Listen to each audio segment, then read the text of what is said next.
Hello and welcome, everyone. We are live again here on the Eunuch Corner Club. I hope you're all having a wonderful Friday. Get ready to have an even better Friday because we have an excellent guest this week.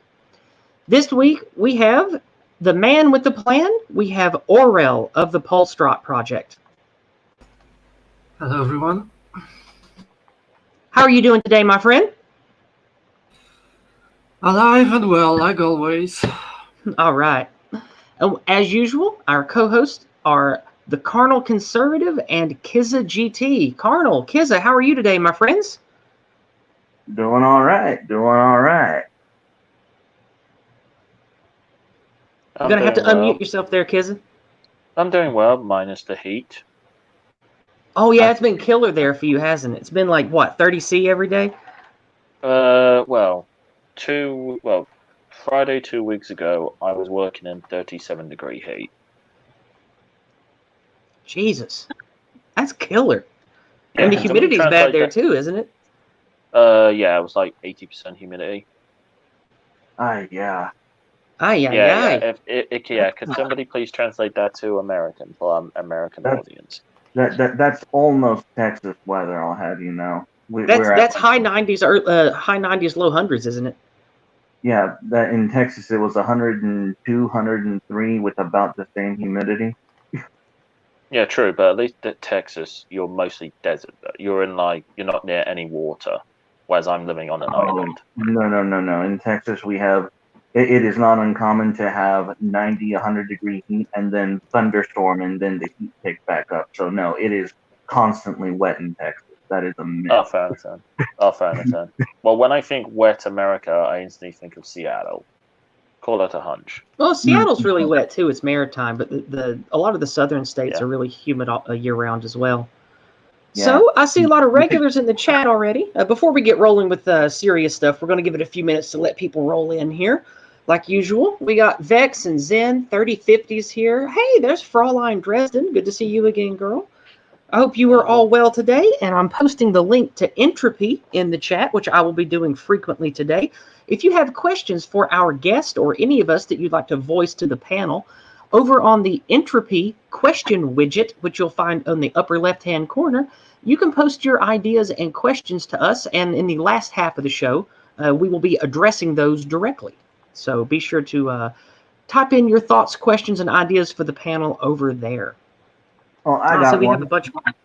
Since we're waiting for people to come on in, just brief thoughts on the DNC 2020 Joe and Blow ticket. Joe and Blow. Can I just say I can't believe Joe Biden elected a very strong, independent woman who really knows how to put the foot down in terms of dealing with criminals.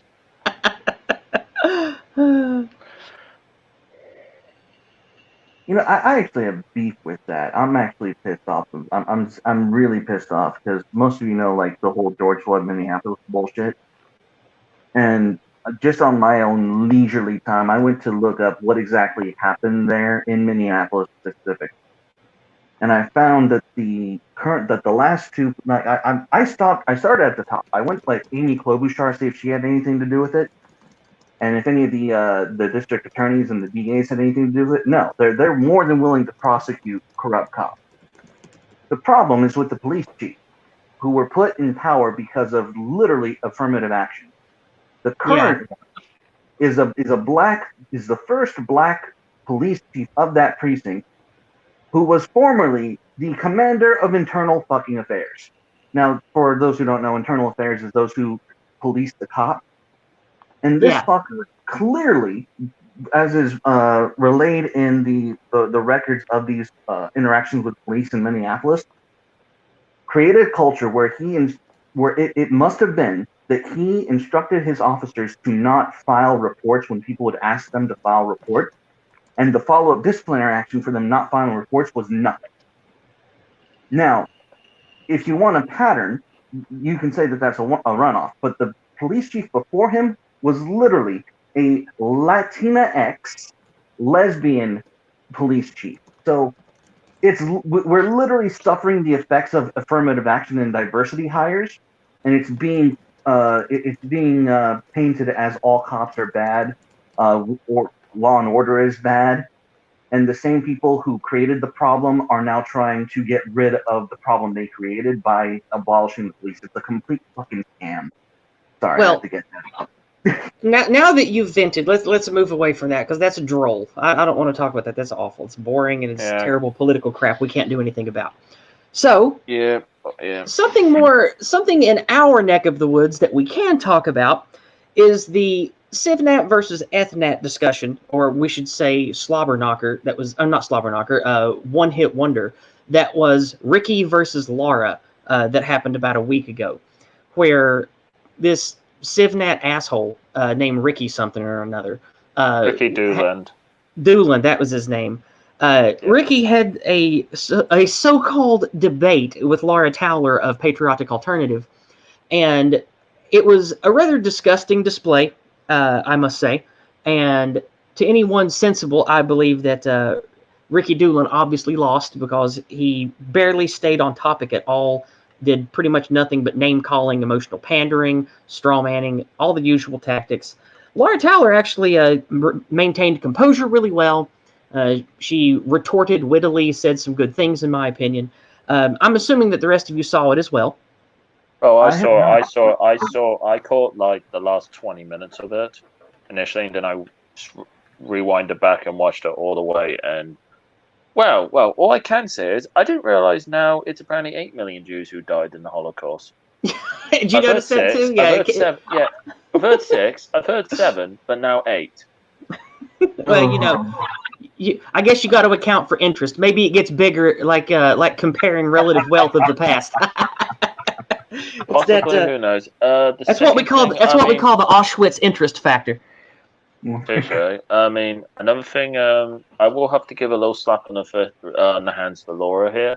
The Brits have very little to do with the Germans, genetically speaking. That's a big no-no. The Anglos were not German; they were Danish. Okay. Completely different.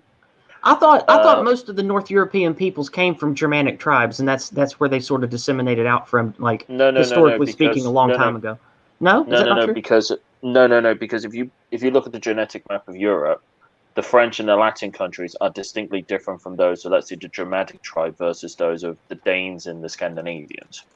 I'll just interject on what little I know on this topic.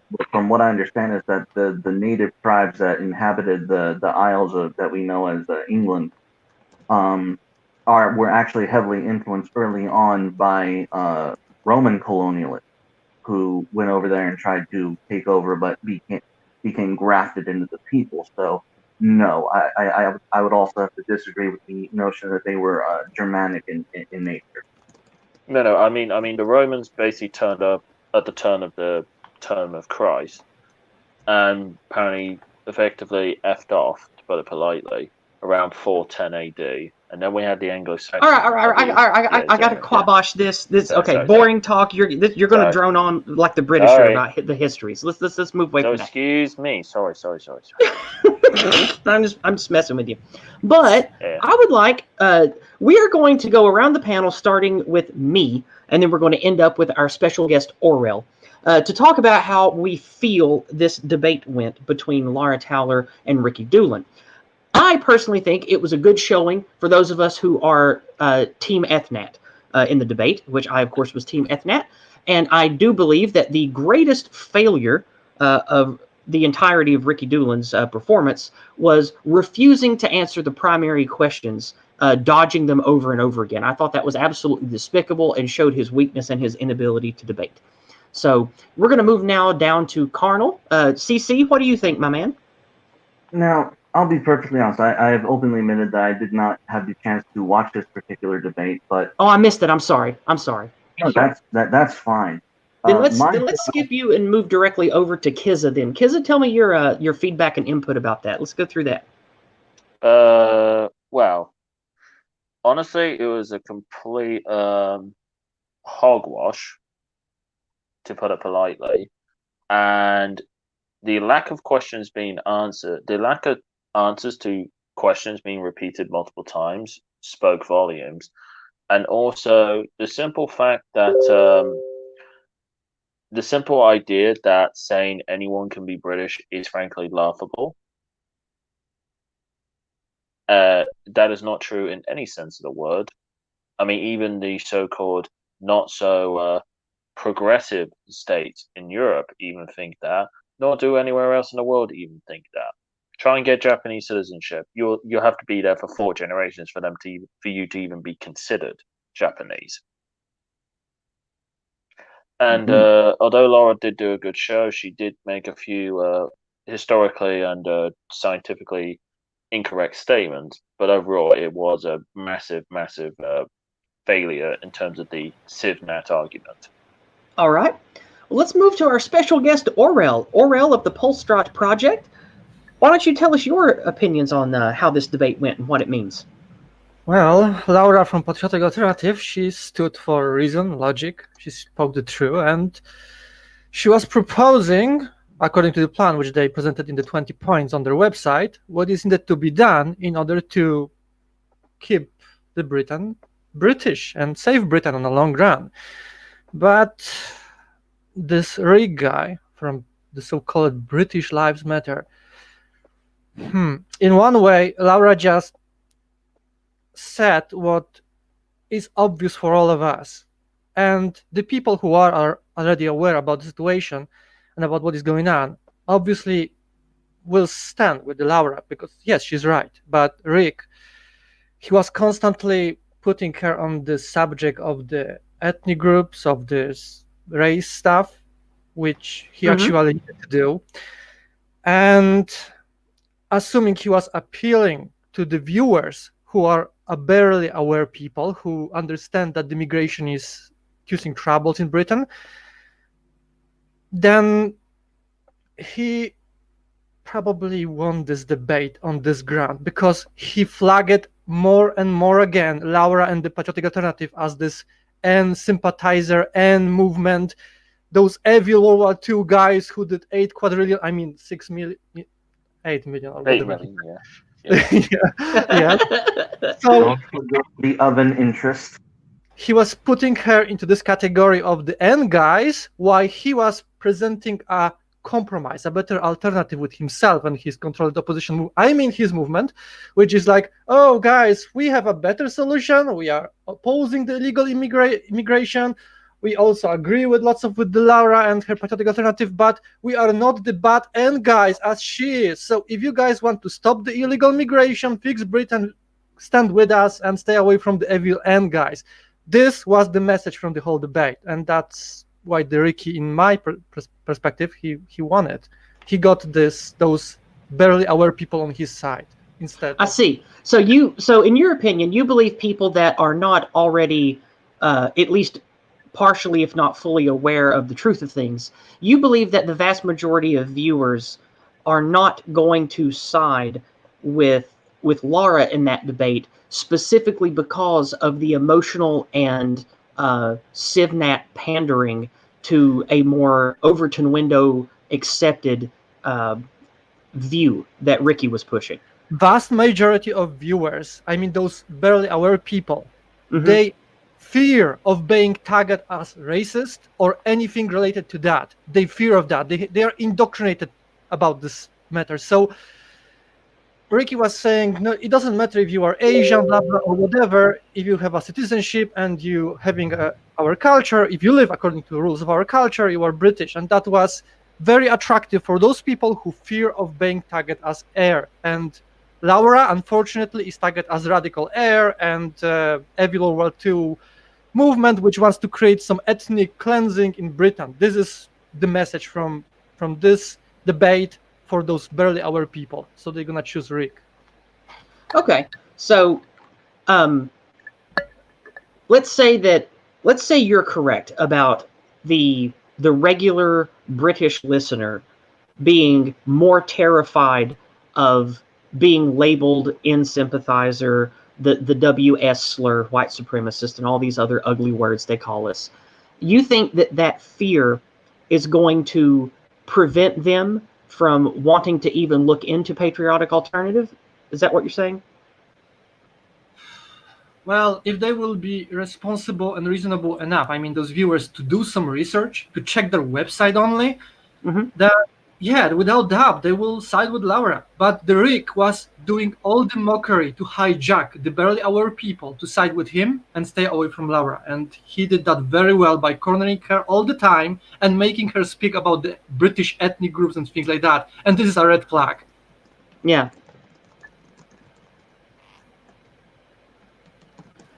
Yeah. Kissa, anything? Not just that, but also if you were to look at the comments of the stream itself, pretty much all the comments basically, almost the overwhelming majority of comments are basically Lauren won, you got wrecked, blah blah blah blah, basically. Overwhelming majority of viewers of the debate were people aware, people like me or you. Yeah. So Right, that's why the comments were positive about Laura. But but the target audience for Laura, those who she should care about and bring on her side, are those barely aware people, those who are not like me, those who do not know and understand how those things work. So if they hear any movement, they kind of fear of it. Well, on that point, though, the thing is, when it comes to the topic of immigration and demographics, this is not a new subject when it comes to the United Kingdom. This has been an ongoing problem for as far back as the Windrush era. The problem is that the Parliament, especially many in the media and world of politics, have been trying to shut down the debate or try and censor it for like decades, and to a point they did. But then it started to grow and grow and grow during the Labour era, which gave rise to UKIP. And also those who are much older than me, or those who really understand political history in the United Kingdom, will know of a certain man who I will regard to as Voldemort, because he who shall not be named made a big speech. You must be speaking of Enoch Powell. Damn it, you weren't meant to say it. Oh, okay. I'd like to say the unsayable. I like to be the heretic. Yes, but yes. You got to play into the whole idea of the Voldemort effect. Well, now, hang on. To be fair, I actually thought Kizza was talking about Tommy, because Tommy's also a Voldemort. No. I'm not talking about Stephen Yaxley Lennon, okay? I'm not talking about, no. Mr. Powell goes all the way back to the 60s. Because he made the infamous speech that got him kicked out of the party. But the funny thing was, and you'll never see this in British history again, you saw hardcore trade union working class Labour voters and traditional conservatives protesting side by side, wanting him to be reinstated. Now, think of that image. Can you imagine hardcore Democrats and Trump-loving Republicans standing side by side in favor of a politician who spoke out? Well, hopefully we'll see that kind of thing again. And that's of course, the aim of Patriotic Alternative and those like us who want to see a return to more ethnic and cultural-based nationalism that we had in the past. Well, yes. But problem is nowadays is that maybe if providing the UK didn't have the terrible first past the post system, maybe UKIP could have stranglehold Parliament and the political class into twisting their arms into our way of thinking if they got the share of votes they should have gotten. Well, share of seats they should have gotten. Right. All right. Well, go ahead. Go ahead, OREL. Let's maybe focus more on the facts, not on the speculations, because the last 10, 20 years, this is what matters. Those are the generations which are like the core of the voting power today. Those people who are in the 30s, 40s. And can you guys provide me any statistics, information about support for Patriotic Alternative in Britain? How many people actually support them? Next question, do they even have a chance to enter a political arena anyhow? Is there any clue in the past 5 years, 10 years of some numbers which could clarify support for the movement in the country? Well, to answer your question, if I were to bring up Tano? No, go on, Kizza.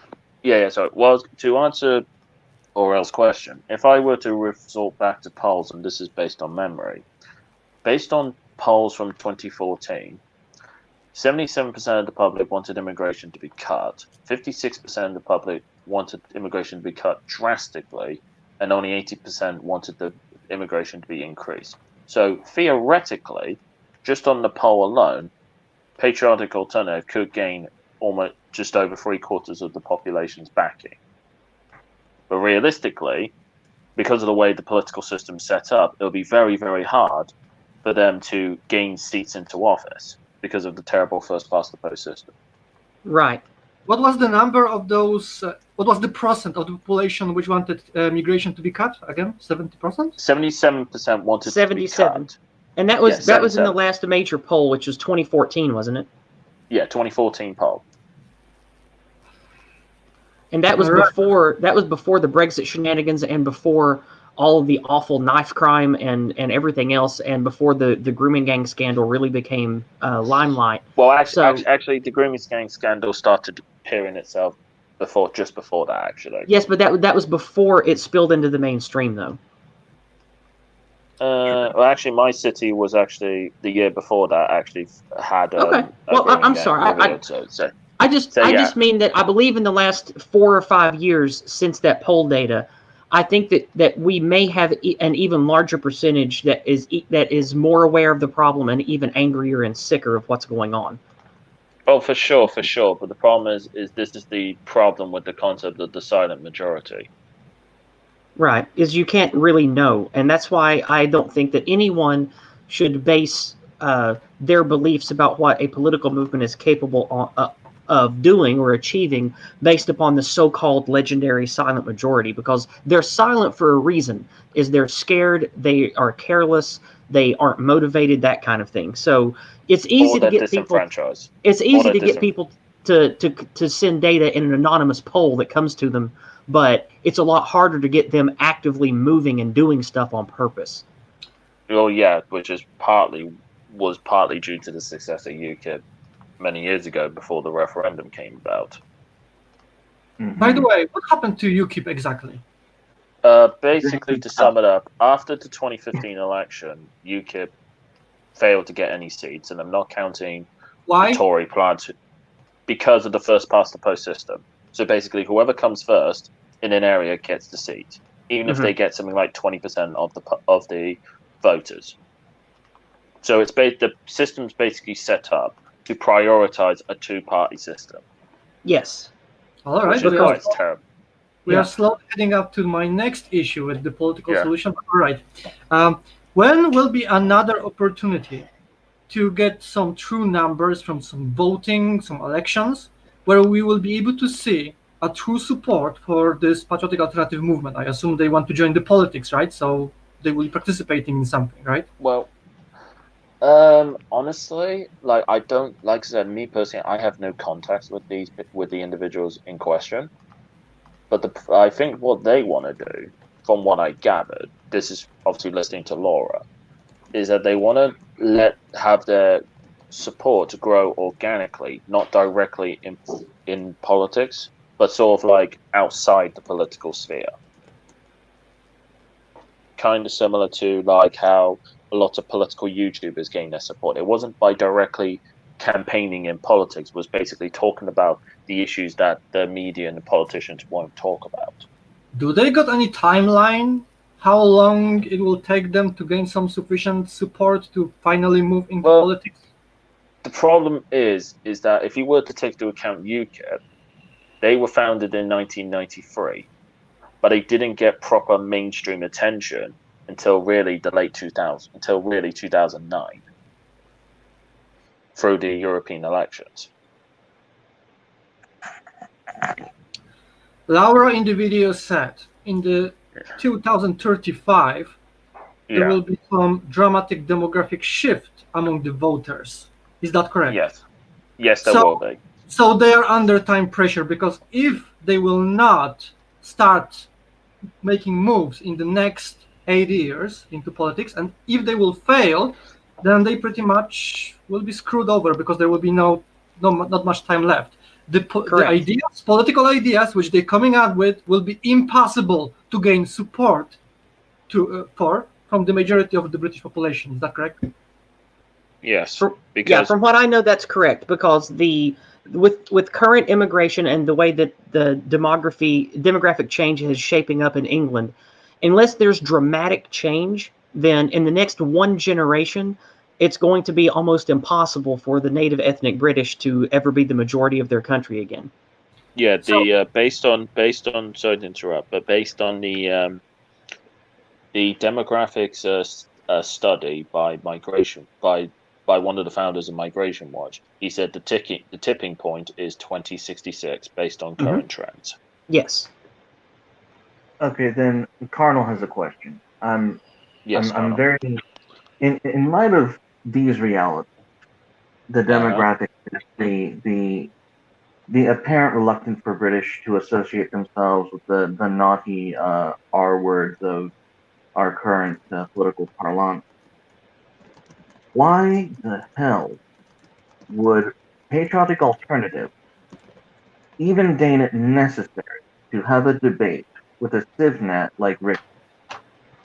What they should have been doing, what is the more prudent path, in my opinion, feel free to disagree, I'm just shooting the breeze here, would be to piggyback on the civnat platform when the immigration debate and platform push for more liberal and free speech laws in the UK, and then wedge your way from that angle to provide the people with a perspective that they might not be so more ashamed to take on. Because I'd like to take a stab at that answer, Kizza. Because we have had people in Britain doing that for decades, and the people who do that are ineffective, and by the time they get into any sort of power, they go back on what they said they would do, and they basically become part of the leftist government machine, which is inevitably going to fail us and sell us all out anyway. And so that's why you see strong movements like America First with Nick Fuentes really gaining ground in America, and people like Patriotic Alternative coming up, is because the few people that actually care and are aware of this stuff, they no longer want to vote for these people that have lied to them for years, get into office, and then don't do anything. I actually have something to add to the America First Nick Fuentes phenomena, is that he's not alone. He has several prominent, I won't say partners, but I'm not even sure if they're silent supporters, but people who have stood up and said, Michelle Malkin is one of them. Yeah. I know Coulter is one of them. People who will basically say, no, we are paleo conservatives. It's time for America First. That there is a small hegemonic group on the right in America that will finagle their way through. I have I don't know. I don't know if it's unfounded or not. But there is in America a group of people. There's an entire institution. It's not just American Renaissance. There's another group that I actually I shared a video with you about a man who did an expose about this particular group that was maligned by communists in the 1960s. Yeah, I watched that. I remember. It was good. They came out on top. They were vindicated as not being, the big boogeyman that the communists said that they were.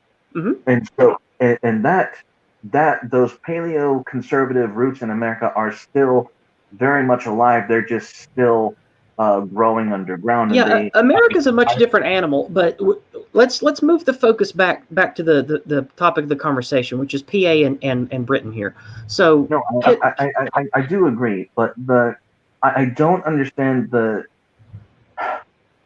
I don't see a path forward if that's not a viable option. Okay. I'm very pessimistic now. Kizza, you and OREL take this. I want to add to whatever his name is. What is his name? CC? The Dick Knight guy. Who is he? Colonel. Okay, Colonel. You said why she took the debate. I want to address this. This was a good move that she challenged him in a debate, because this movement, this British Lives Matter, I don't know where this guy came from. The guy is obviously, for me, in my view, a conservative position, but if he will be not addressed by Patriotic Alternative, which are officially on the same side, more or less, except this ethnic different stuff, then maybe suddenly this British Lives Matter will be getting lots of money from somewhere. This is not my theory, because that's pretty much how it evolves in our countries in Europe. So suddenly this British Lives Matter will be getting lots of support financially, they will be getting traction, and since they having very much alike similar agenda to the Patriotic Alternative, they might take over the scene with overwhelming promotion. So this move that Laura did by having this debate, yes, this was good. It's just that the debate itself didn't go well for her because they cornered her on the ethnic subjects all the time. Okay, so I hear your perspective. What I'm hearing, and correct me if I'm wrong, but because she actually had the debate and aired the differences, it would perhaps open the door for, if people did go to say British Lives Matter, they would have a more patriotic alternative view. Maybe is that possible? Is that feasible? I'm not sure if I'm getting you right now in the right way, but the British Lives Matter, sooner or later, in order to win even more support, they would attack Patriotic Alternative. They would attack it in a way they did in the debate, and probably at the time, the British Lives Matter will have a support from the media, because British Lives Matter cannot be marketed as a end guys, and the Patriotic Alternative can. So they had to be challenged, just the challenge didn't go well, and leaving them on their own, separately, without interacting with each other, it's just giving the British Lives Matter free hand to roam around. And if they really gonna get some magic funding from nowhere and some traction, then they might win over Patriotic Alternative just because of this evil flagging for being Third Reich sympathizers or whatever. This is a red flag for indoctrinated masses in Britain. Okay. All right. So that was my my only concern about your particular quandary. We'll call it. we had that. Go ahead, Kizza. Go ahead. I was just going to say, to add to Orel's point, is the fact that the reason Laura, I think also from what I understand, was Laura was also, because I'm not on Twitter, I think was also making jokes towards Ricky about his hypocrisy when it comes to Israel. But also the fact that she took him on, and the fact that she could beat him, is a great win for PA, because then they could say, look, Sivnat tried it and we beat them, clearly means that their arguments are to shit. So effectively, you squish a potential quote-unquote rival to strengthen your own side. Even though they may be on the same side of the playing field, the thing is, you can end up splitting the support by default. I don't think the current supporters of Patriotic Alternative would ever change side on the Ricky side. They are already aware. No. I'm not saying that. I'm not talking about people from PA side. I'm talking about those who are on, like, potentially who are on the fence, or maybe people who are Sivnat but may not agree with it. So, for example, to put this perspective in politics, it's the same argument that people tried claiming about UKIP when it came to the Tories. What they completely ignored the fact was that UKIP also, at the time, were taking votes from Labour. And they're also getting a lot of support from people who didn't vote. And it's because of that, that's why it forced the Tories to end up basically becoming UKIP diet UKIP, into taking the positions that they did. So in a way, Patriotic Alternative could theoretically basically make the Sivnats come to their position without actually calling themselves ethno-nationalists. That's the trick. So what I'm hearing is that Patriotic Alternative has preemptively prevented a Britain First party to compete with their union. Well, we did have that with the BNP. One of the things that I think is important about the kind of linguistic and mimetic activism that I do is one of the main goals of my channel is to teach people that are on the fence or centrists or libertarians or whatever, is to teach them that the concept of ethno-nationalism is a boogeyman used against people who care about the state of their countries, because all nationalism is actual ethno-nationalism. That's a new word that's been used to beat us with a stick. Like the concept of nationalism and patriotism, it requires a core primary ethnicity to be in control, and for those around it in that country to align to that archetype of ethnicity. And even people that are civnats will eventually agree, when I sit down and make them talk to me, that you can't have disparate ethnicities that are of different social goals, different religions, different backgrounds, and different languages, all working towards the same archetype together. Even if they don't believe that race is a primary component, which many of them don't, they will at least agree with me on that point. So that's where I've made a lot of ground with convincing centrists and libertarians and civnats that we all need to be working towards some kind of unified archetype of a goal, which is what we call the archetype of Western kind. And that's what I've been doing lately, and I've had a lot of success with it. But I just wanted to put that out there since it was relevant to what you... Yeah, yes, you do make a very valid point on that. I think the big difference is between that I would call the American mindset and European mindset is that America does, if you look at America as it is today, there is no quote unquote homogenous group, majority group currently. Whereas in Europe, you have that everywhere, whether it be in Britain, Germany, France, Sweden, etc., etc.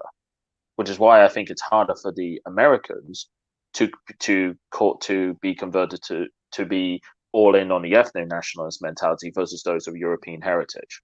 And it's also true, and it's also the case with, let's say, those of Asian and various African nationalities. Excuse me.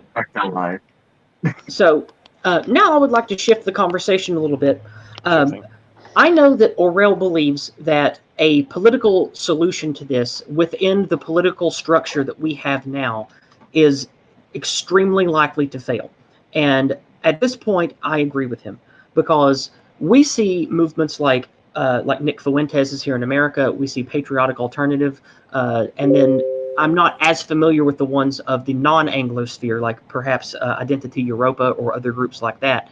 But we are not going to have the social and populist power to get parties that are like-minded to us into any station of influence within the next decade to start making the dramatic changes and reversing the damage of mass migration. I agree with OREL that we are likely not going to see that. If we do, maybe a little bit in America, but unless... Go ahead. Correction. It's not that unlikely. I'm saying the political solution is impossible. It's not even a possibility anymore. Okay. Well, then I'm a little less black-pilled than OREL then. I think there is still a small chance. But in general, I agree with his take on this, that a political solution is either completely or almost completely not viable at this point. So we need to look towards other solutions for saving Western kind and keeping us alive and connected and together, and which is the main reason that I found OREL in the first place. Well, and based on what I've heard, that he's right. He's absolutely right. Well, yeah, like for me, as much as I try and be optimistic, I do not see the quote unquote necessary steps to conserve the Western world going to be taken unless there's going to be a very nasty, brutal civil war. And it could be potentially the civil war to end all civil wars. As hypocritically that may come out as. But it does clearly seem to me that we do need to draw some distinct borders and lines to say, what do we stand for? What are we for? What we're against? And this is how it's going to be from now on. Take it or leave it.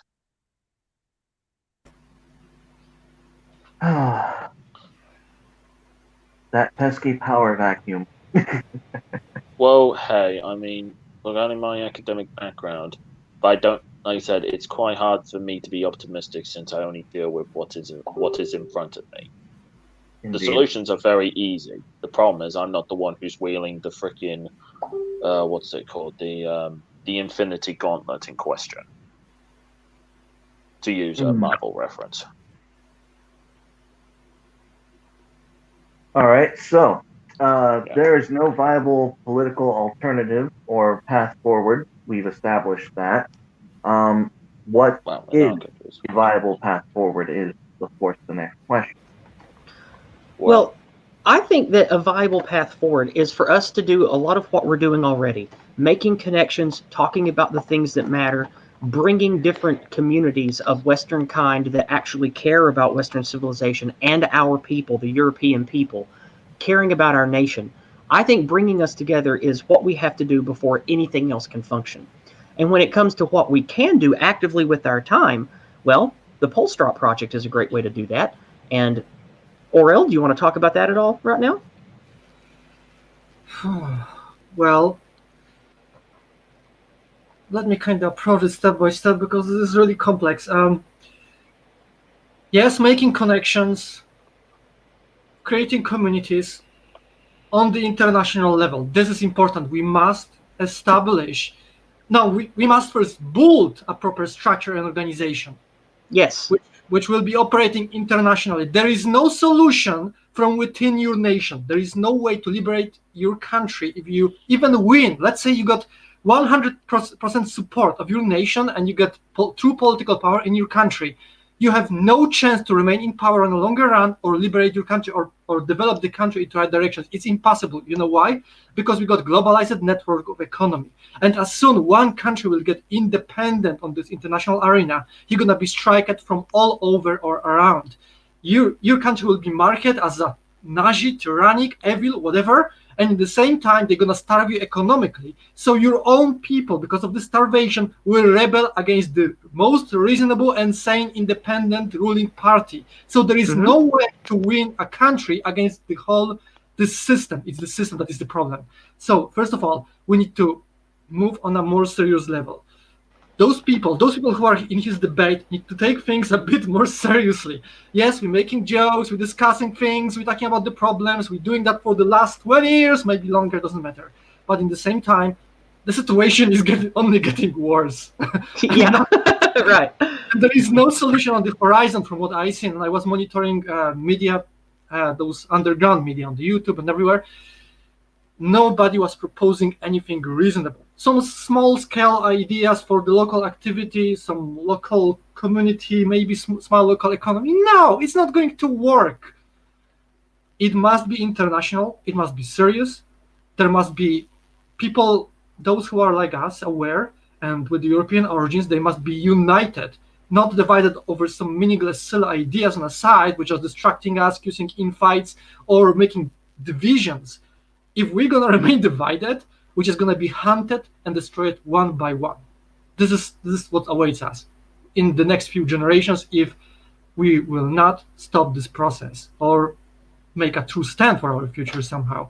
And yes, there are ways to do that, but even if let's say the plan exists, and yes, the plan exists to it, if the people like us, like those who are watching this live stream, will not take things seriously and start being active and supportive to some initiatives or some plans and engage themselves into that without being cowardly and hoping that someone else will do all the work for them, we are going to lose.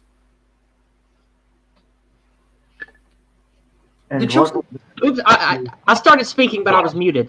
I couldn't agree more, OREL. I make many videos where I talk about being the hero, being the change that we need to see. We have to do it. We don't have any leaders in media or in Hollywood or in the political sphere that are going to make the changes that we need to save ourselves and to have real community and a real hope for a future. We have to build that ourselves. We have to get connected. We have to get active. We have to build the technologies and the infrastructure and the logistics that we need. Ladies, it doesn't even require that much of a one super leader, a savior, or someone who's going to lead us for a better future. He-Man 2.0. It's not even needed. What is needed is an idea of a solution and people working over that solution. This is what I am coming up with, the plan, instead of focusing on following instructions of a leading figure, focus on the ideas presented in the plan and standardization of those ideas on your local level, and cooperate with the other groups over realization of this plan on a bigger scale. This is the way, the idea, not the person. Person, hero saving us, it's a myth. It's not going to happen. It's a lottery ticket on a lottery. Perhaps you misunderstood my focus. What I meant was we have to not be docile. We have to be active. That's what I meant by all that. Not that we have to be some unique magical hero that leads people to the promised land. That's not what I meant by that.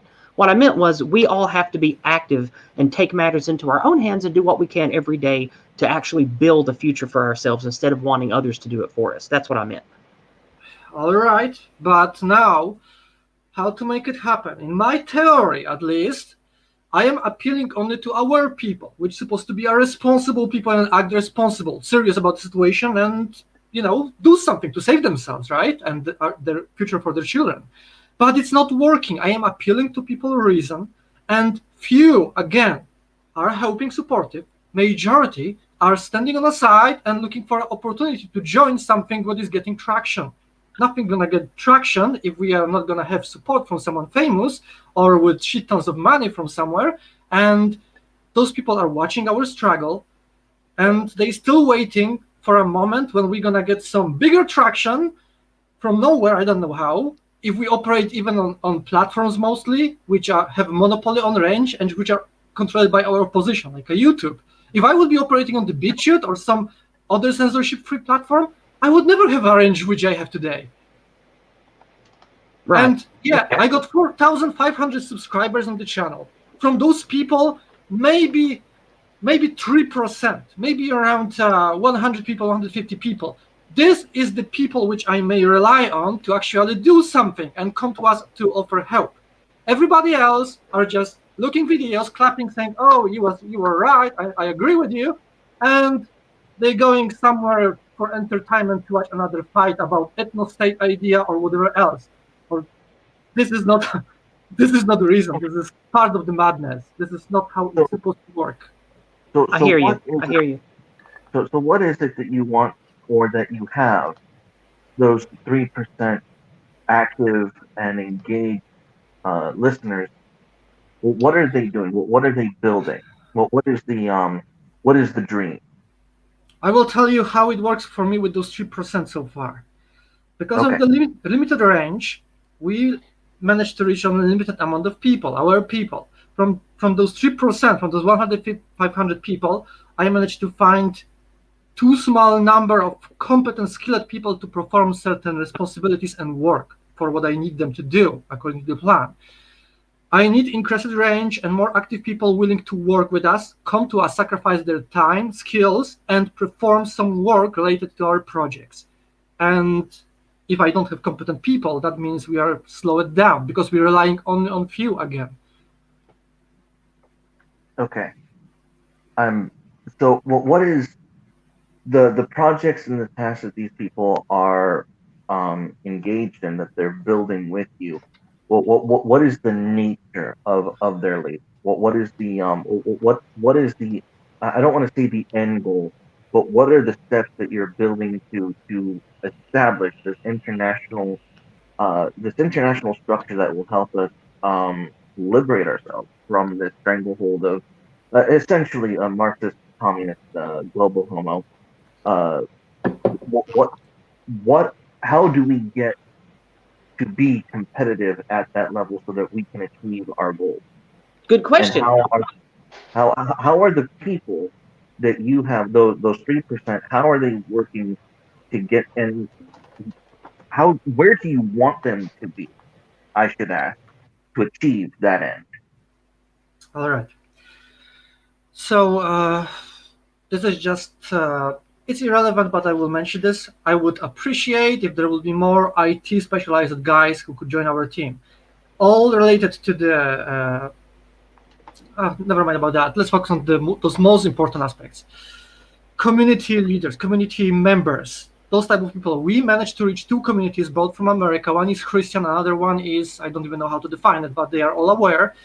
and I am trying to find independent people who could organize networking and manage somehow those cooperation between those communities. I'm improvising with that at this stage, even if I'm supposed to do that further in the plan, but because we are acting under time pressure, I am improvising of realization of 3 objectives at once.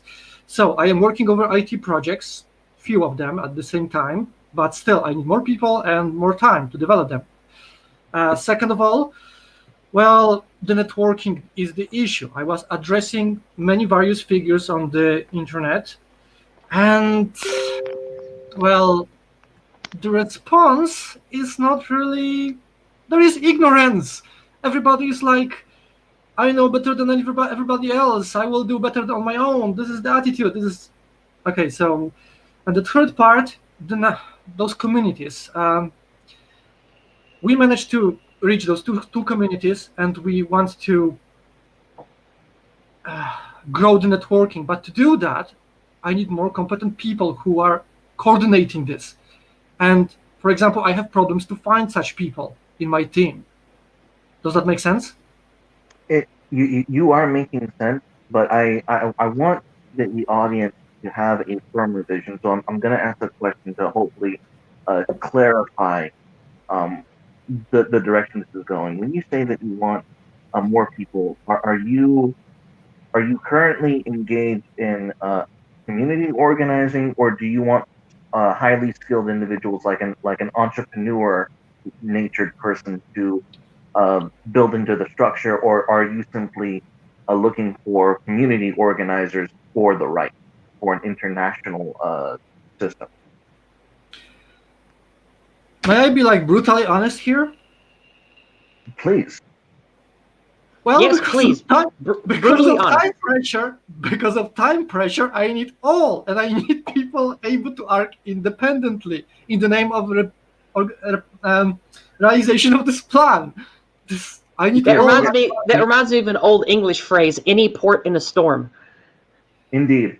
Now, I understand that frustration. Of course, in this stream, in this ideal, you're going to have all those things. I get that.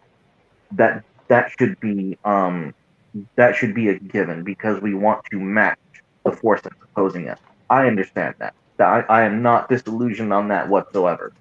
But at this point in time, when you have sown the seeds, do you want those seeds to be highly focused, powerful individuals? Like, just to give an example, the CEO of Red Bull, who is pretty freaking big, who I like. Would you like someone who has the competence and power of a company like Red Bull to invest in this international structure? And do you want that right now? Or right now, are you more concerned with the Barack Obama style community organizing infiltration? That's my question. Well, if you could make miracles, then yes, I would like it like right now. I need one. Okay, why do you need to know just one? How do I put this? Because it's a matter of tactic, and which comes first, the money or the people? That's not primary. Money obviously facilitates everything, but the point that I'm pretty sure OREL was making about IT people is communication is paramount when you're doing anything like this. And because of the way that communication works with the internet, if we don't have our own governed modicums of communication, it can be taken from us by others. We can be targeted, and our communication can be shut down and taken away. So we need to build our own. There is something else here, because there is tons of censorship-free platforms, secure, encrypted, whatever else where we may operate. There is many of those services. It's just that people who have range, authority, who are being listened to by various our people from all over the world, they need to make a decision to focus attention of those our people on 1-2 platforms. And that's where we must continue with our organization. So if we're going to be spread among many various little platforms, the range, the coordination will be very limited and ineffective. Will be time consuming. People will be still bombarded with lots of disinformation from various, and and conflicting instructions. We need to centralize this on a 1 or 2 platforms which will be designed for this purpose.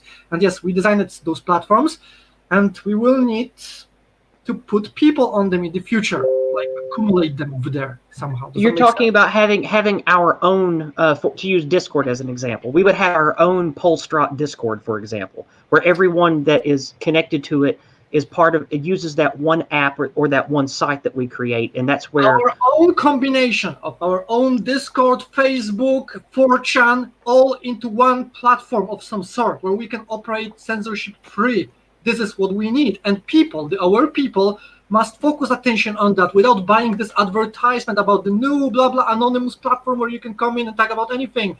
They are being advertised by the major YouTubers on the right. People jumping to those platforms. Many of those platforms itself are traps, literally traps, maybe set up by some CIA, God knows what, just to bring people and discuss sensitive stuff over there to monitor them easily. And those platforms are also advertised. We don't know the authors. We don't know who is responsible for it. We don't even know the code of the source code of. We don't have access to it.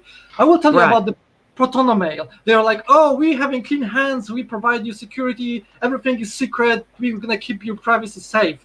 Here is a source code, you can analyze everything. Yeah, sure, it's a one thing to give a source code someone to research and read it, and another part is to use a modified source code which will have a backdoors and access to all those informations. So, for example, if you would ask me if I could ask Protonomail service providers from Switzerland, no, I cannot. I don't know those people.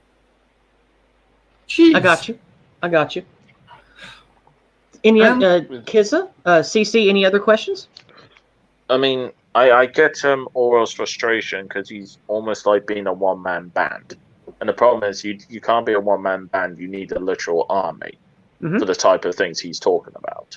And that takes a load of freaking money and a load of freaking resources. No, we don't need money to assemble army. We need to address the aware people and inform them about this. That's all. Right. Sorry, my mistake.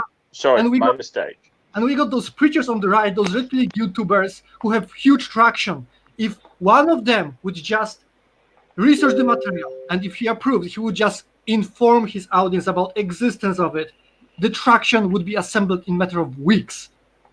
So you're saying it's just a case of advertising to people like Iconoclast, Dave Cullen, etc. Yeah, for the last few months, I've been putting links to the Polstrat project into top comments on Computing Forever, Vince of Red Elephants, those kind of guys on YouTube, trying to get more traction for the project. So far, they haven't been talking about it. Nobody's really picked it up. Since I've been having email communication more often with Vince from Red Elephants, I'm going to pitch the Polstrat project to him soon. And that's one of the reasons I wanted to have OREL on the show today, was to get my community and the cross-pollination of other communities aware of the project so they can start talking about it to their people too. And I don't know if anyone picked up on it, but the reason I'm questioning OREL in this way is because I know that the white positive sphere that he is in is very artistic. They like to create books. They like to formulate poems. We create lots of songs and poetry and visual plays and stuff like that. And it would be wonderful if Polstrat got how do I put this? Infrastructural funding in a way that they could be propped up by the arts, and that Polstrat could be a subterranean powerhouse underneath these structures that we build. And I myself am a creator. I'm working on several projects, and I certainly would consider partnering with Polstrat as a creator, as an entrepreneur, something of that nature.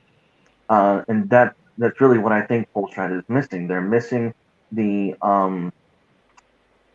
economic multi-billion dollar structure that Amazon, Walmart, and all these other megacorps do. And if Polstrat would advertise and promote the positive white the white positive sphere, as well as vice versa, there could be a viable partnership in ways of formulating and crowdfunding funds to attract the people that they need.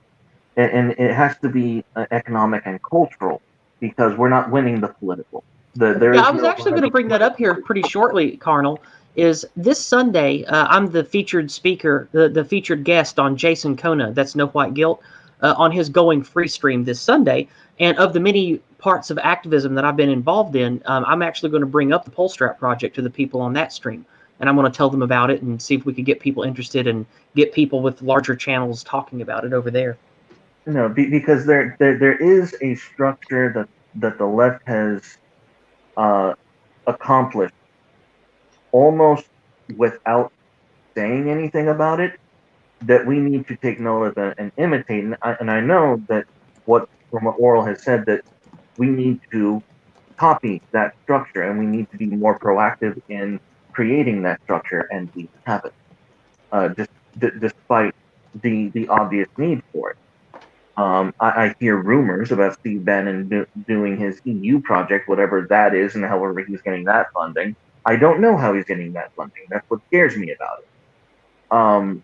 So that's what I'm trying to pull out of here. What is the best way at this point to move this project and this vision forward? Do we need more creators, or do we need more community organizers? I think what we need is awareness. We need people like me who are getting into the face of and the email inboxes of people with much larger voices, which can reach dozens of thousands of people a week, or even hundreds of thousands of people a week.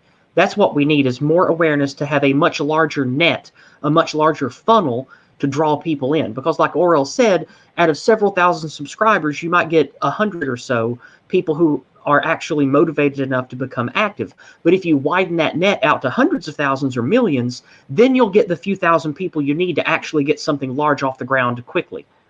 Exactly what the lady said. We need traction, we need range. If we get range, we're going to get people.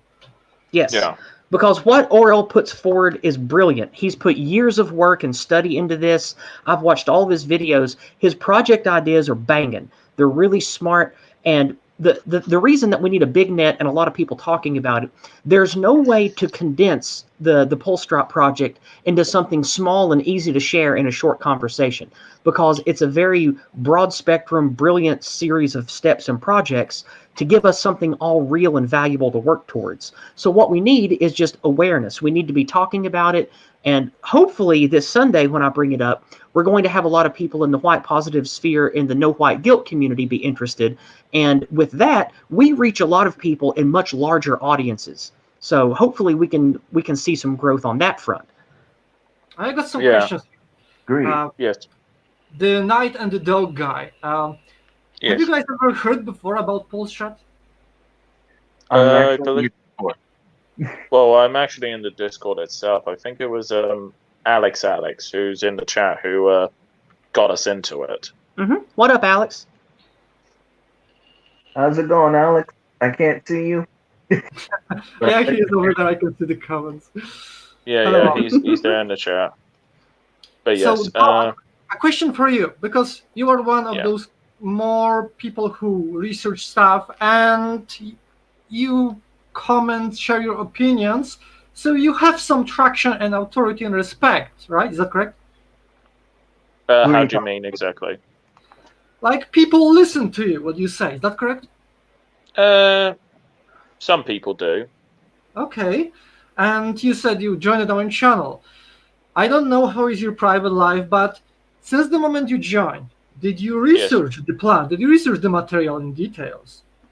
I had a quick glance on it, but it was like a very quick glance. I didn't properly indulge in it. Yes, here is one of the issues which we somehow need to overcome. Yeah. The material is wide, there is lots of information. We are always modifying the presentation material to shortify it, to make it shorter and more informative and interesting for the common audience, for the wider audience. And well, it's not easy thing to be done. That's why people like this, like you, and the Knight possibly, who, if they would research the material and understood it, They could talk about this plan on their own without me needing to clarify anything. I mean, it's all over there on the paper. One read, and pretty much the idea is clear and easily to understandable for anyone who read the documentation. It just needs to be researched. Right, okay, sure thing. For those of you in the chat right now, the OREL link that I've been linking today, I'm going to go back to it and share it again right now. These videos are excellent. They tell you what you need to know about the plan and what it has to offer all of us if we work towards it together. And I've mentioned it several times before, but since we actually have OREL on right now, OREL, if there's one thing that you could say that makes the Polstrat project valuable and offers something better than what anyone else offers right now, what would you think that would be?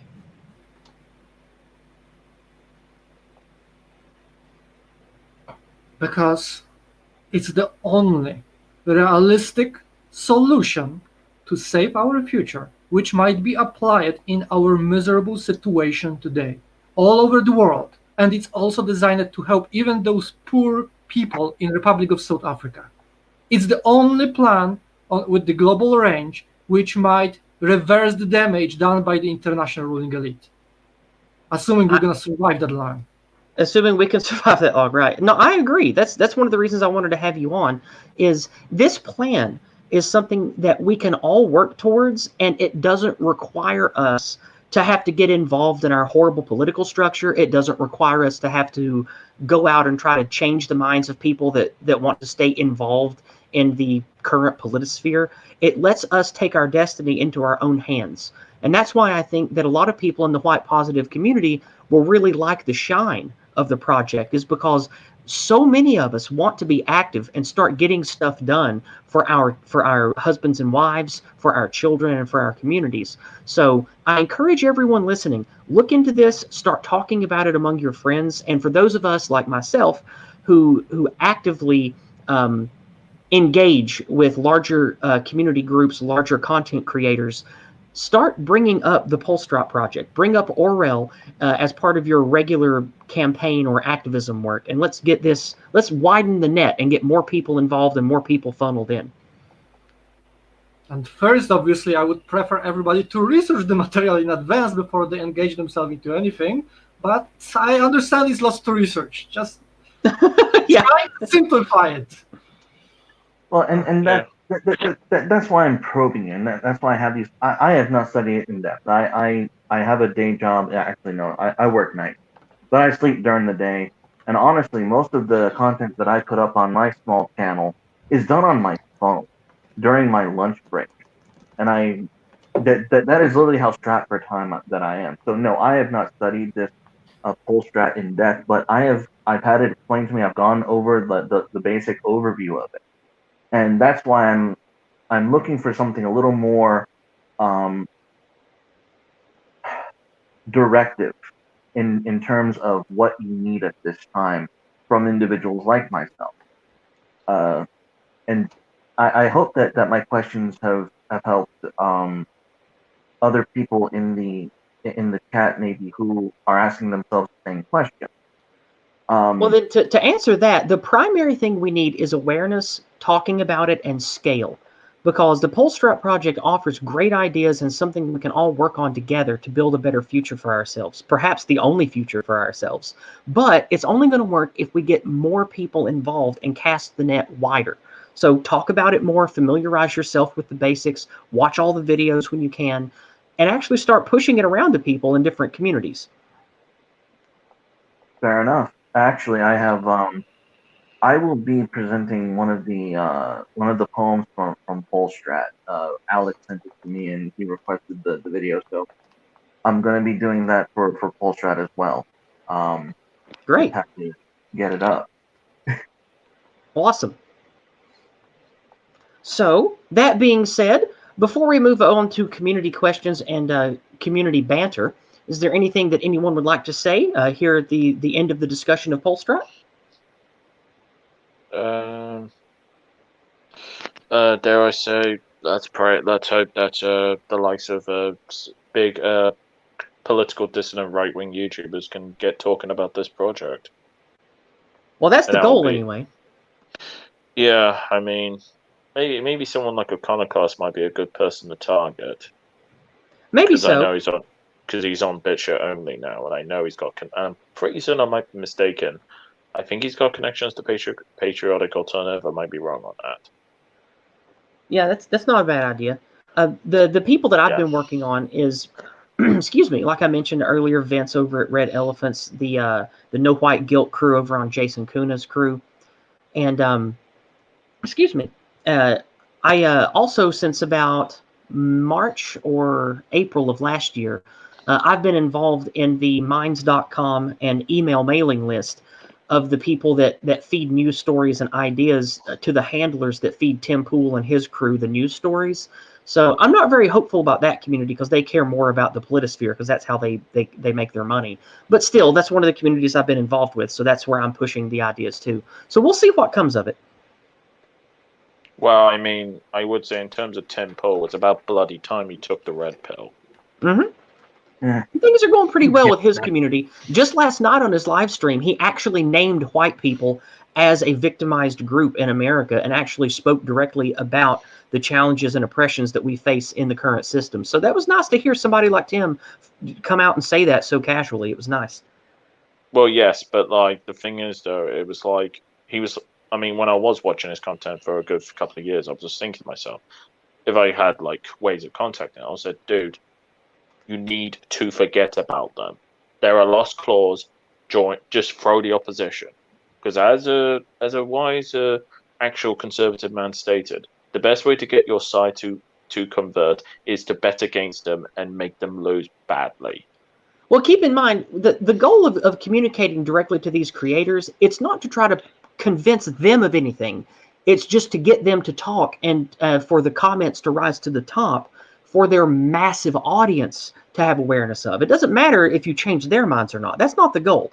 The goal is just to get awareness into these large groups to get things like No White Guilt, Going Free, Polstrat Project, White Lives Matter, those kind of memes and ideas. We need those to be at the forefront to get people talking in these bigger groups. So that's the real focus of getting involved in these big content creators. Well, I mean, in that sense, I mean, my only quote-unquote claim to fame in that sense is getting a certain British YouTuber onto Telegram 2.5 years ago when I met him in last year, not 2.5 years ago. What am I talking about yet? Last year, when certain Greenpeace types were causing trouble in my capital city, and also kind of implementing the idea into its head indirectly, with others' help, of course, that the Tories are not conservative in any sense of the word, and they're just basically diet leftists. Excuse me. The entropy widget is surprisingly blank today. There are no questions in it whatsoever. So it looks like that is shocking. Come on, guys, send in some questions. Come on now. Come on, Alex. I know you've got a question. No, don't do that. You don't have to force questions. That's fine. Normally we have at least 3 or 4 over on entropy. That's fine. But if you would like, we can move on to a different topic. OREL, is there an unrelated topic you'd like to talk about? Anything in current events you'd like to chew the fat with us about? Well, we kind of agree that there is no political solution. Nothing I can think of at the moment. Oh, just ladies, the next time you share the link, always try to mention to people that there is a document text version. Link it in the description below, because videos are not really that super quality, but I know that's a good idea. Lots of guys on the right are being like, oh, I love reading books, so maybe they will read this documentation as well. You're right. Let me go get that link and I'll share it right now. Yeah, I mean, well, as for books, so Jesus Christ, I could recommend a load of books for people to read.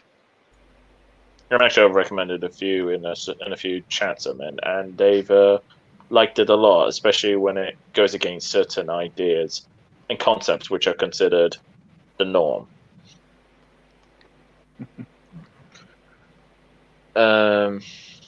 Yes. Here we go. I found it. Boom. There we go. The link that I just shared, this is the document version of the plan. And you're right, Orel.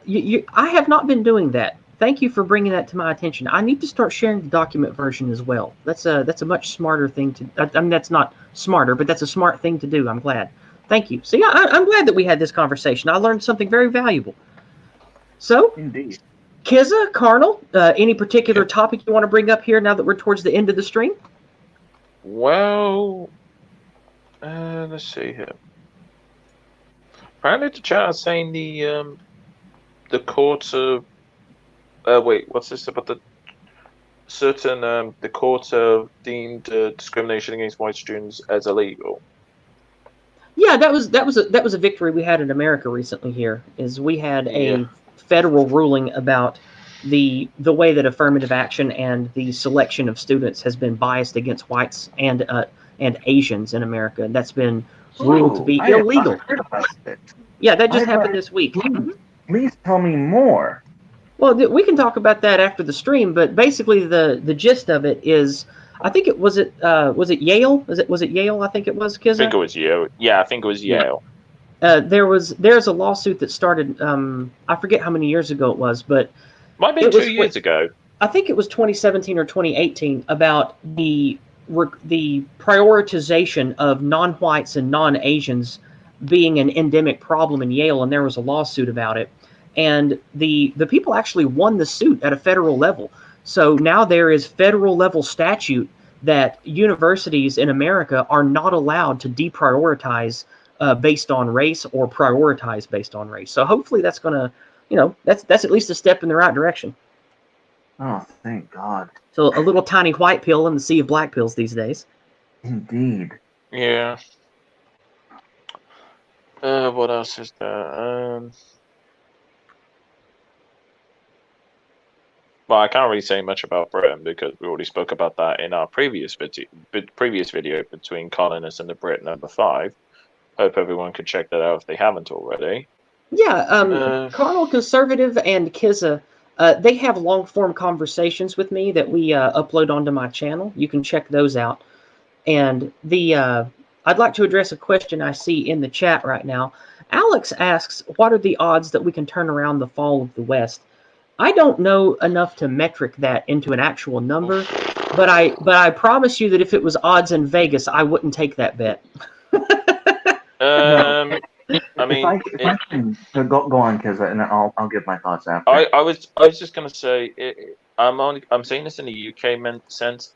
One way the so-called UK could be saved is for the monarchy to have a quote-unquote complete mental breakdown, and she just dissolves the toilet of Parliament, and she uses her constitutional power to assign someone who will actually fix the job. Dare I say arrogantly, someone like me?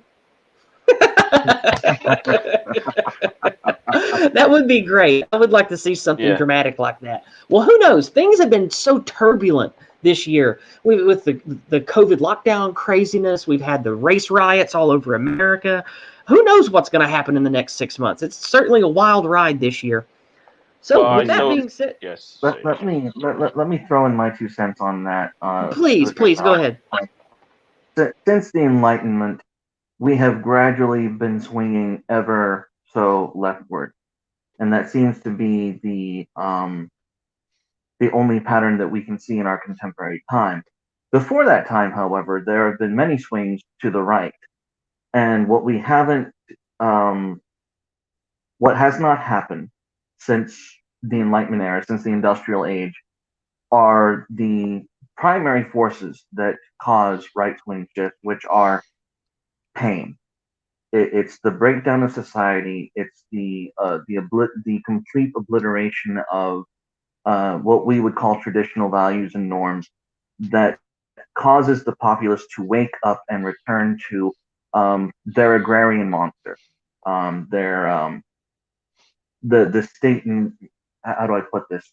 We don't move right wing until there is a breaking point in which we recognize that we're on the right path.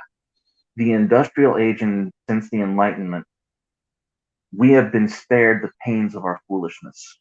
And it's because of that the left keeps encroaching closer and closer and further and further. So when you ask the chances of the West not being destroyed, the chances are not very high. In order for a complete right-wing movement to take sway, that pain has to be realized, and that's just a historical. Yeah, and because of how OREL mentioned earlier about the financial structure of trade, commerce, investment banking, that sort of thing, being so heavily controlled by international elites, it's probably going to be endgame when that finally breaks, and there's not going to be a political solution. So may I answer? Yes. May I answer to Guy from the comment section? He said, "One way or another, the West will survive." Of this, Oh, that's Bertie. Okay, so Bertie. So I want to answer to him because he made two interesting comments. Okay, Bertie, West, if we mean by West, the Europe and North America. Well, North America is like less than that, but Europe. Well, actually, like North America is still into that because there were American Indians and we know what happened with them. But okay, so good point. Go ahead. So, Barty, Europe was never exposed before on such migration of non-European into our lands, where they pretty much started settling down all over the Europe. Something what I can compare to Europe to, the Middle East and North Africa.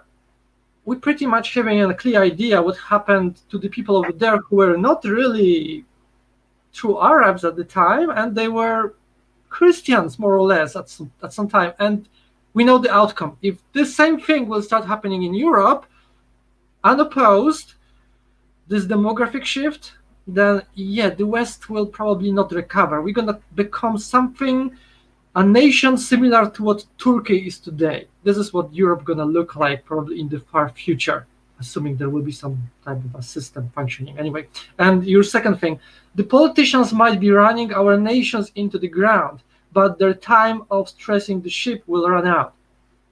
Okay, but it's happening all the time for the last century. Puppet politicians being exchanged with the new puppets, which continues, or doing things even worse.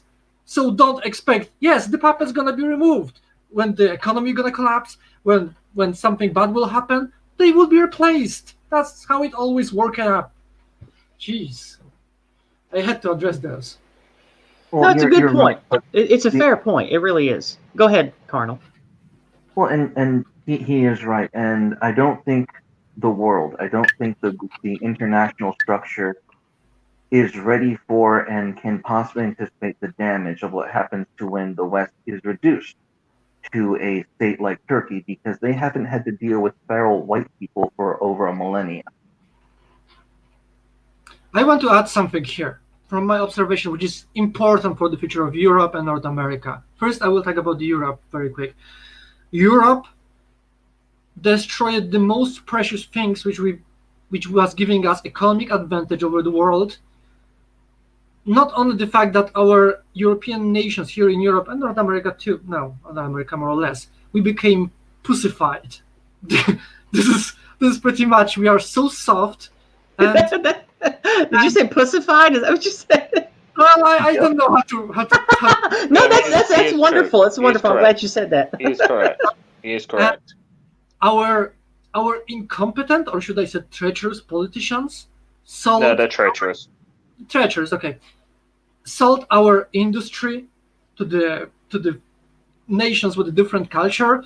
They sold our technologies, technological innovation. Everything is going to sail to Asia or everywhere else. So Europe currently lost all the economic advantage when it comes to innovation. We're just selling those things out from desperation because incompetence or treacherous decisions. And America, well, we know what happened to the American industry, right? Europe sold technology to China. America moved industry to China. If the economy will fall here, I mean, like there will be some massive economic collapse. The US dollar gonna die, and all those things will start taking place. We will be working like white niggers for other countries in order to keep ourselves alive, assuming. Right, And in my opinion, that's exactly what the globalist elite want. They want to break the West. They want to destroy our ability to have our own functional. They want to break European people. European people are the most dangerous for them. They always were. We always seen them through. So they want to weaken us as never before. Our nations are a swamp, are a mess. And we will never be standing up against them as a united nations ever again, because our nations are dead at this point. Our culture, our values, everything is trashed. Everything what was precious was sold, given away, destroyed. What is remaining are survivals. People like us who are aware, still sane, independent, critical thinkers, but we are dying out. It's just a matter of time before they're going to completely destroy us. Oh my, I said that on the YouTube. I knew having you on was going to be a lot of fun. I'm glad you came. This has been a lot of fun. Sorry. Go, I was just going to say, to add some humor to this, but obviously we got some.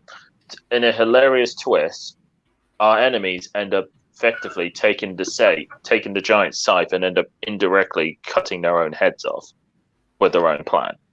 I mean, history has shown for this to happen. Just look at all the communists who end up being killed because of communist revolutions. This is true. It will backfire at them, but still, the damage will be done. So what? Yeah. Well, I mean, from what I... Let me give you a white pill for just a second. Let me give you a white pill of hope, because when that damage comes, when we are no longer able to stave off the devastation that sacrificing those values has inevitably led, the agrarian monster of humanity is a great survivor, and it always blossoms out. It always does. And it always comes back stronger than it did before. And the peoples of Europe and the peoples of America, they're going to be the first ones to bounce back. And that's what they have counted on. I know a lot of people don't like me being white-pilled all the time, but no matter what happens, economic collapse, government problems, race wars in America, I believe in the European people. I believe in our strength, our valor. We have the spirits of warriors and conquerors and philosopher kings. I think that we are going to make it. But the better prepared we are, the more organized we are, the better that chance is that we can actually have something great and live to see it.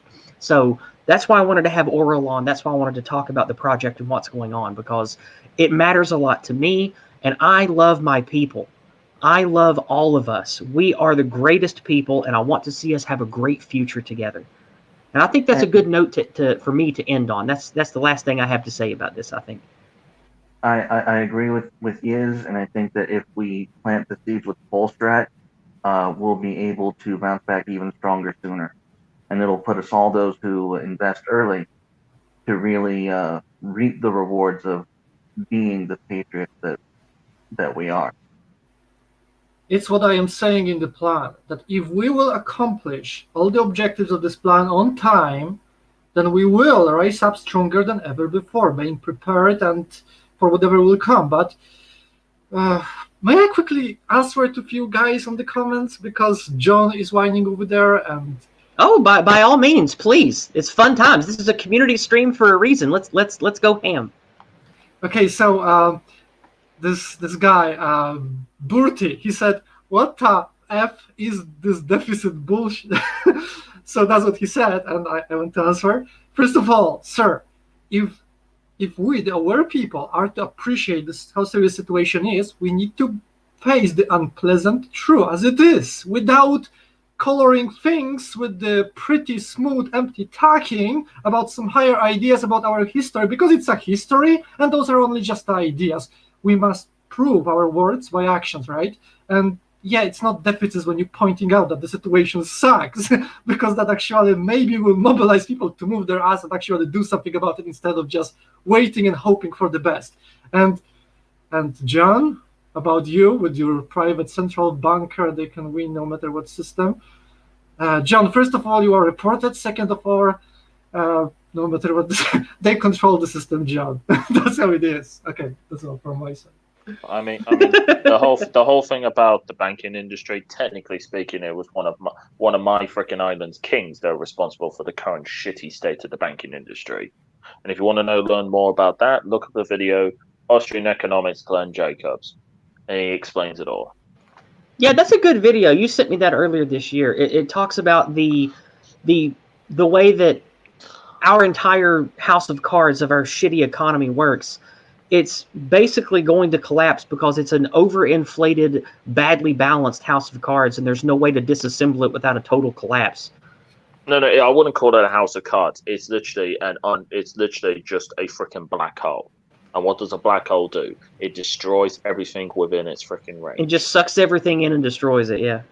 Exactly, which is like, and it's not just, and this is not just, although he mainly goes into the United States, he brings up the origins of fractional reserve banking, what has gone wrong with our money, how much debt the United States is in. It's not just the case in the United States. This is true with all Western economies and even non-Western economies with the banking industry. And this is why I jokingly say to people, if you truly understood economics, banking, fiscal policy, and history, you would be more raging than the revolutionaries were in 1776. Well, that's why we're here, aren't we? Touche, but that was over tea taxes. We're doing better than nothing, and anything better than nothing is at least something.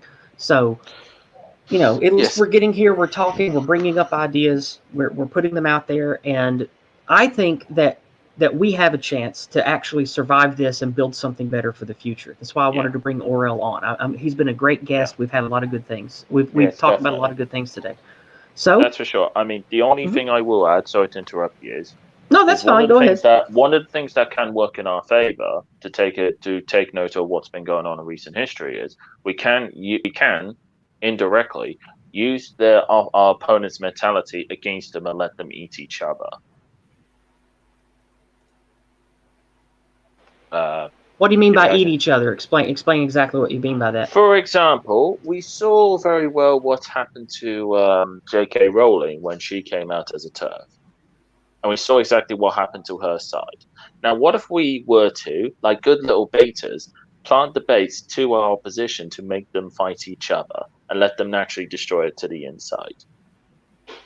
Well, I mean, I don't disagree, but the problem with that is the type of leftists, the type of media jackals you're talking about, they are nothing to the actual threat that we face. They are pawns, puppets, and mouthpieces. They are the discardable fodder that our real enemies use.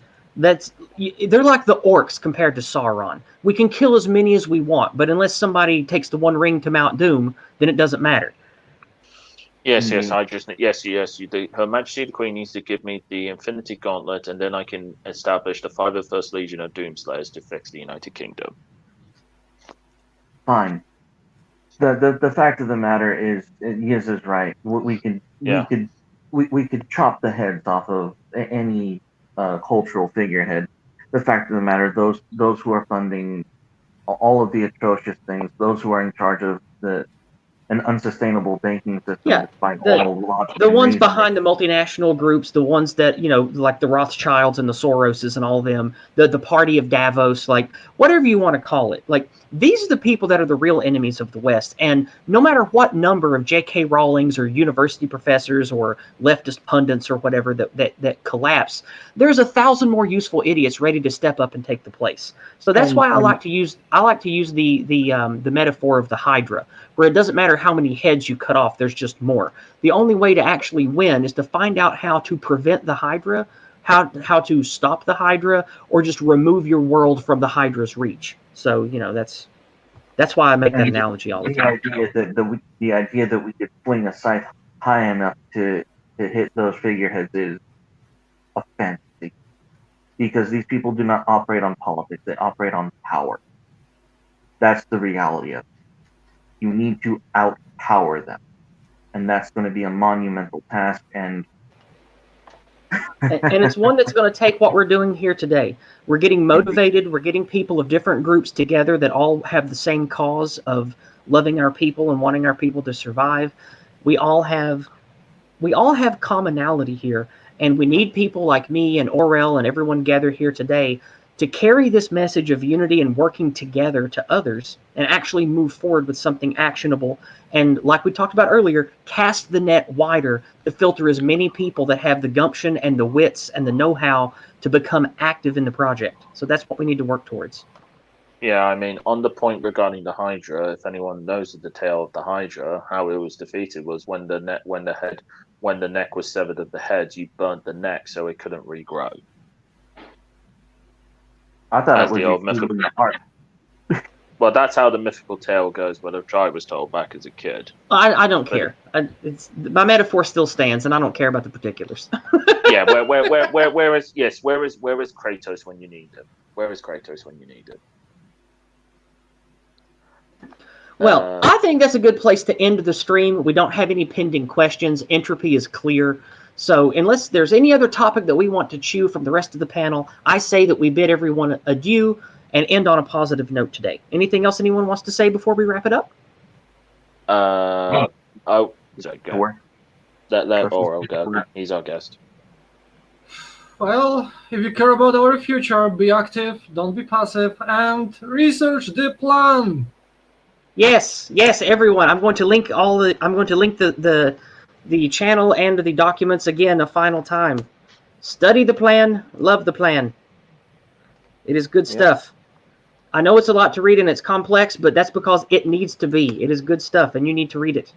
If so that may motivate you people somehow, make yourself a challenge. Try to debunk the plan. Prove it wrong. Prove it as something what we cannot do or something what will not work. Make it a challenge. Face it. Or something. Well said, my friend. Try to break the plan in order to make the plan better. Yeah, that's like it's like doing quality control engineering processes, right? Forge it. I am always encouraging everybody to just try to propose a better one, debunk the current one. Well, nobody succeeds so far. Yeah, like I said, the moment that I got like 2 videos in, maybe 5-6 months ago when I first became aware of your project, by the second or third video, I was like, man, this is good stuff. And then I was hooked from that point in because it's really cool. Anyway, I'm going to bid everyone adieu. Thank everyone for coming by today. Thank you for the awesome engagement from the chat. Share the stream, share the project, talk about the project. And remember, tonight on No White Guilt's channel, join us there. We're going to be there again. It's going to be Chuck Martell's Garage Party. Come join us there for fun, white, positive, good times, music videos, comedy sketches. That's going to be tonight in about 2 hours over on Jason Kuna's No White Guilt channel. And reminding everyone, I'm the guest this week on the Going Free stream on the same channel, Jason Kuna No White Guilt. And we're going to be talking about the activism I've done as well as the Polstrat project this week. So with that being said, I'm going to go ahead and say goodbye. Say your goodbyes, everyone. We're at the end of the stream. Thank you, everyone, and thank you for having us. Arrivederci. All right. Goodbye.